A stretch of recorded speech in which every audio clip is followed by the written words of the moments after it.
আমাদের আজকের অনুষ্ঠানের প্রধান অতিথি এবং বরেণ্য জগতের এক সময় হৃদয় কাঁপানো নায়ক জনাব আমিন খান দুই দলের সাথে করমর্দন করতেছেন। সাথে উপস্থিত আছেন বানুড়িপাড়া সুযোগ্য উপজেলা নির্বাহী কর্মকর্তা জনাব বাজিদুর রহমান। এই খেলার আয়োজন জনাব আশিকুল ইসলাম আজাদ।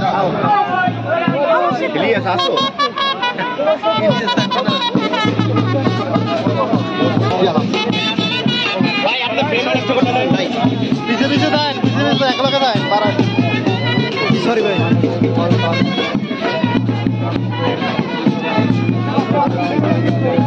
পিছনে পিছনে সবাই